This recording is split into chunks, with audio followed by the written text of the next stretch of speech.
Hello friends, Tejas કિચનમાં આપનું સ્વાગત છે। તો આજે આપણે એકદમ સરસ ચટપટી રગડા પેટીસ બનાવીશું અને એ પણ લીલા વટાણામાંથી। તો ચાલો સ્ટાર્ટ કરીશું। તો લીલા વટાણાની રગડા પેટીસ બનાવવી ખૂબ જ સરળ છે અને રગડા પેટીસ ખાવામાં ખરેખર ખૂબ જ સરસ લાગે છે। તો સૌપ્રથમ આપણે રગડા પેટીસને કેવી રીતે બનાવી એ જોઈ લઈશું। તો અહીં સૌપ્રથમ આપણે કુકરમાં જ રગડો બનાવવાના છે। તો એકદમ અહીં મેં વટાણ લીધા છે, એક ટામેટું લીધું છે, એક ડુંગળી અને એક બટાકાને લીધું છે, જેને સાફ કરીને ધોઈને મેં ઓલરેડી તૈયાર કરી લીધું હતું। હવે જોઈએ પ્રમાણે પાણી એડ કરીશું અને સ્વાદ અનુસાર મીઠું એડ કરીશું અને ચપટી જેટલી હળદર એડ કરીશું। બસ હવે કુકર બંધ કરીને 4 થી 5 વિસલ આવે ત્યાં સુધી એને બાફી લેવાનું છે। બાફ્યા બાદ આપણે આ રીતે મેશરની મદદથી પણ મેશ કરી શકીએ છીએ અને બ્લેન્ડરની મદદથી પણ 1 સેકન્ડ માટે બ્લેન્ડર ચલાવીને રગડાને એકદમ સરસ આ રીતે કરી શકીએ છીએ। તો તમને જે રીતે કરવું હોય એ રીતે તમે કરી શકો છો। હવે રગડો કેટલો જાડો જોઈએ છે કે કેટલો પતલો જોઈએ છે એ પ્રમાણે આપણે પાણી એડ કરીશું।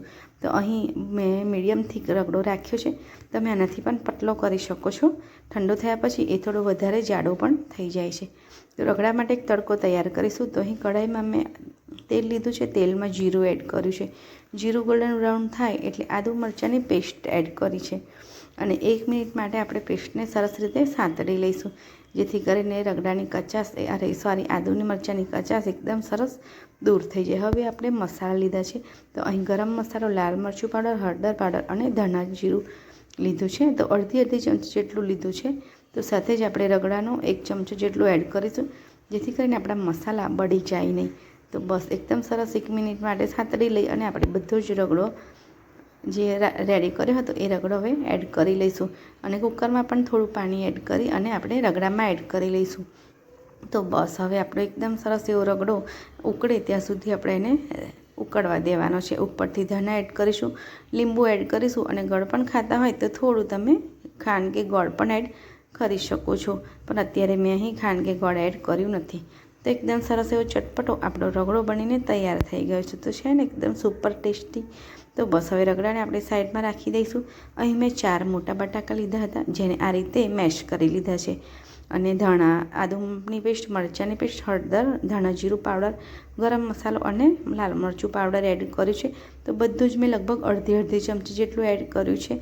1 થી 1.5 ચમચી જેટલો આમચૂર પાવડર એડ કર્યો છે। સ્વાદ અનુસાર મીઠું એડ કરીશું, 3 મોટી ચમચી જેટલો કોર્નફ્લોર એડ કરીશું અને 3 મોટી ચમચી જેટલો આપણે ચોખાનો લોટ એડ કરીશું અને એકદમ સરસ બધું મિક્સ કરી લઈશું અને એક લોટ બાંધીએ એવી રીતે આપણે લોટને બાંધી લઈશું। તો લોટ બંધાઈને તૈયાર થઈ ગયો છે। તો હવે આપણે એની ટિક્કી બનાવી લઈશું। અહીં પેનને ગરમ કરવા માટે મૂકી દીધો હતો અને તેલવાળો હાથ કરી અને આ રીતની આપણે ટિક્કી બનાવી લેવાની છે। તો આ ટિક્કીને આપણે એકદમ સરસ તેલો ફ્રાય કરવાની છે। તો બંને બાજુ ઉલટ પુલટ કરી અને એકદમ સરસ ક્રન્ચી થાય ત્યાં સુધી શેકી લેવાની છે। તો કોર્નફ્લોર અને ચોખાનો લોટ એડ કરવાથી ટિક્કી ખરેખર ખૂબ જ સરસ બને છે। તમે ડીપ ફ્રાય પણ કરી શકો છો અને આ ટિક્કીનો ઉપયોગ તમે વડાપાઉં કે બર્ગરમાં પણ ઉપયોગ કરી શકો છો અને ડબલ ડીપ કરીને બ્રેડ ક્રમ્સ સાથે ડીપ કરી અને ફ્રાય પણ કરી શકો છો। તો બસ આપણી ટિક્કી જોઈ શકો છો એકદમ સરસ ગોલ્ડન કલર આવે ત્યાં સુધી એને રેડી કરી લેવાની છે। તો હવે સર્વ કરીશું। તો અમે અહીં 3 ટિક્કીને બાઉલમાં મૂકી દીધી છે, સાથે જ ઉપરથી ગરમા ગરમ રગડો એડ કરીશું। તો આ જોઈને ખરેખર મોંમાં પાણી આવી જાય છે। તો અહીં રગડો તમને જોઈએ એ પ્રમાણે એડ કરી લઈશું।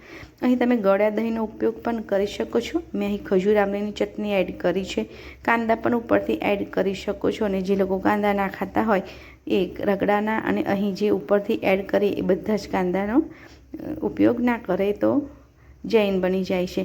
તો ધાણાની ચટણી એડ કરીશું, ઉપરથી સેવ એડ કરીશું અને કાંદા ખાતા હોય તો કાંદા પણ એડ કરી શકો છો। તો છે ને એકદમ સરસ મોઢામાં પાણી આવી જાય એવી રગડા પેટીસ અને એ પણ લીલા વટાણાની। તો જરૂરથી ટ્રાય કરજો।